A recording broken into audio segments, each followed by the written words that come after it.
The Google Pixel 4 is one of the most leaked smartphones of this year, and do not get me wrong, because this new strategy of Google is actually working upon the people, and a lot of people are already ready to buy these new premium flagship smartphones from Google itself. I know that the design is ugly, but the camera might be the magic for these new smartphones.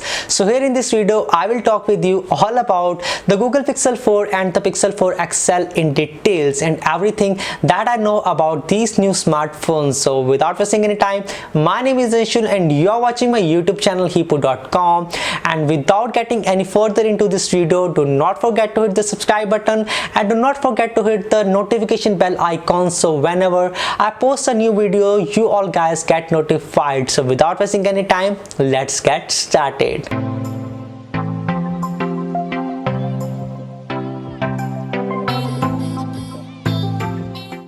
Now, talking about the Google Pixel 4 and the Pixel 4 XL, as I had mentioned earlier that there are generally 5 pillars behind a great smartphone, that are the build quality, the display, the battery, the performance and the camera. So these all 5 things are the ones that needed to be discussed about the Pixel 4 and the Pixel 4 XL, and we have all the latest information about all these 5 things and some of the extra information as well.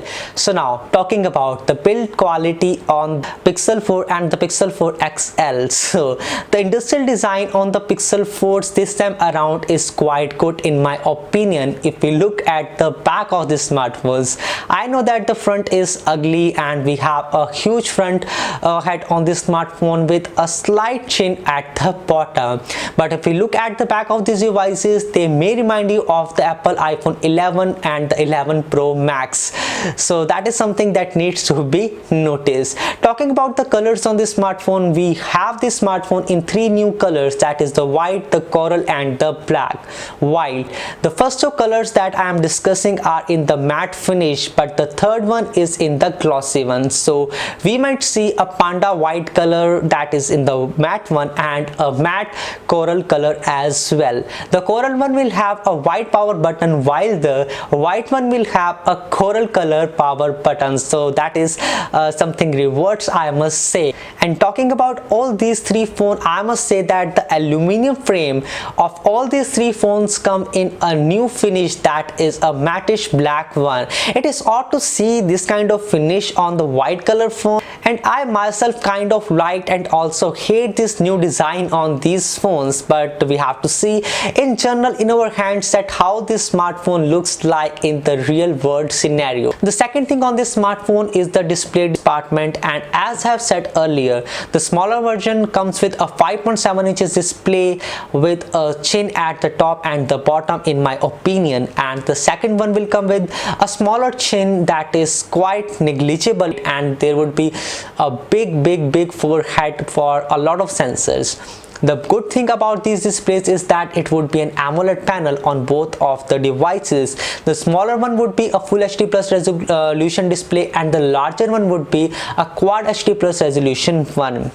The bigger one would also have an edge in the terms of the refresh rate, because it would be one of the first in the pure Android smartphones which comes with a 90 Hz of refresh rate. I know that the OnePlus 7 has already, the Pro version actually has already done this thing, but seeing all these things in the Google devices in the Android world is something that I would really relish. I also wanted to see the same kind of displays in the Pro model of the iPhones and the Note 10 Plus, but those are the pros and the pluses in the papers only. So good job Google for implementing a 90 Hz refresh rate on your smartphone. Plus there is also one of the option to disable or enable this 90 Hz refresh rate with a smooth display option that had been seen in one of the leaked images. So it is to control the variable refresh rates,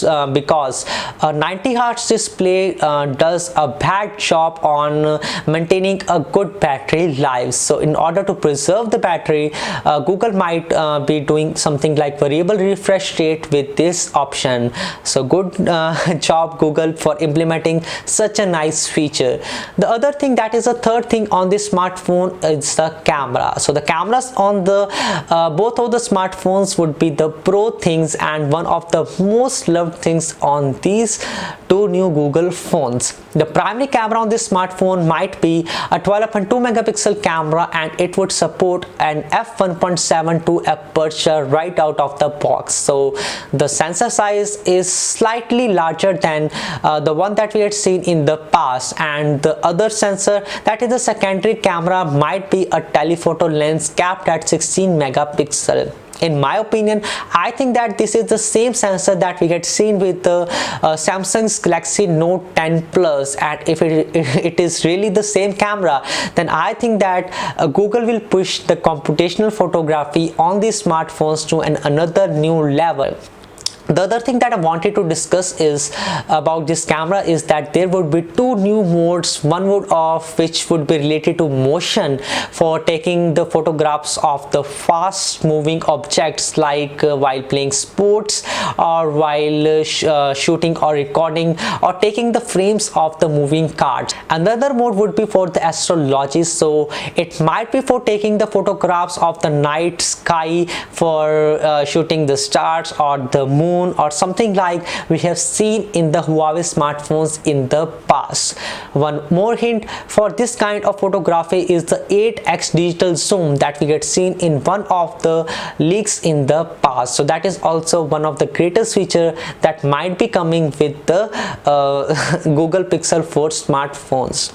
Now, the third thing on this smartphone is the performance, and it, in my opinion, is quite a letdown. The main reason is not that the Google is using an older processor. The main thing is that Google releases its smartphone at a time where the processor which was released in the January or the Q1 of the year comes to the Pixel devices at the Q4. So the Google Pixel 4 and 4 XL would be using the Snapdragon 855 processor, where it should have used the 855 plus at least. So that is quite a letdown, because if you look at the 855 plus processor from the Qualcomm versus the Apple iPhone A13 Bionic chip in the iPhone 11, you might see there is almost 40% difference, and if we consider the 855, the difference is as much as 50%. So I don't think that a lot of people would be able to make a difference, but a person who is spending around $800 to $1,000 needs to know that the new iPhones at the same price have a better camera, or if not the better, almost a similar camera, and it has a bigger battery, a better performing chipset, and all of the features on those new iPhones would be better. So that is something worth considering. Rather than that, we will have 6 GB of RAM on both the variants, as I have seen in the leaks, but I think that the smaller variant will get just 4 GB of RAM in comparison to 6 GB on the bigger model. Another thing also that is quite noticeable is the big forehead on the front of this device. So there is a reason that why Apple has implemented such a design, and that is the 3D facial recognition plus a radar sensor. So the radar sensor on this smartphone is the Project Soli, which we have been seeing in works by the Google from the past few years. So it is basically a radar system where you can control the smartphone with the help of the hand gestures for increasing the volume upwards or decreasing the volume downwards, swiping to some another screen, swiping to another photograph, changing the position of the current time on the videos, and so on. I don't think so that a lot of people will be convinced by these new features, because it is hectic, it is tiring, and there is no sense of implementing such features on a smartphone. Another feature is the 3D facial scanning, and it will work similarly to the one which we have seen in the past with the Apple iPhone. So it is another feature that I think if Google might not have implemented on their Pixel 4 devices, the people would have appreciated more if the design was a better one. The company would have gone with the punch-hole designs like the ones we have seen on the Samsung Galaxy Notes and even the other ones in the market.